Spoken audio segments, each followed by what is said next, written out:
Let's go to the Fortnite, and here I've seen the audio settings tab. Click the audio settings, go to voice chat and make sure the voice chat is enabling or not, and go to communication. In this voice chat is tab, it should be in everybody, and voice chat method, it should be in open mic or else a push to talk, depends on you.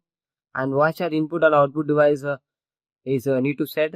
So if you don't know, means go to settings and check the sound settings, and same you need to put here, and go to Epic Game Launcher and go to library.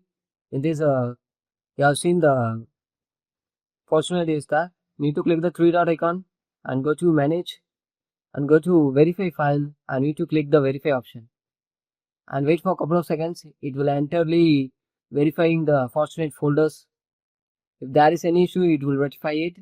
So you need to wait for a couple of seconds to complete it. Once complete, after you need to close it, and coming to the third step, you need to go to settings.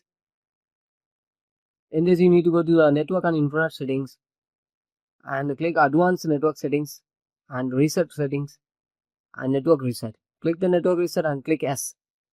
Once you click means it will reset your entire network, and it will going to restart.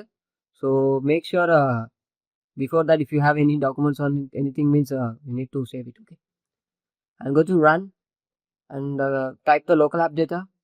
In this scroll down and go to Epic Game Launcher and go to save, and in this you need to delete the web cache. If it's not unable to delete, means you need to, no problem, not get to go to the task manager and end the Epic Game Launcher. Sometimes the Epic Game Launcher is running in background, that's why it's not unable to delete. So you need to end the task. After that, retry it. It will delete.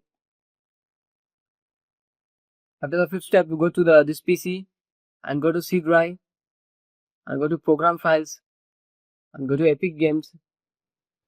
Here Epic Game Online Service is that. Okay, and you have seen the Epic Online Services. Free applications are there.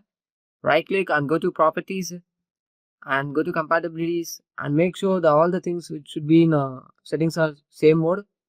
Do it for all the three things.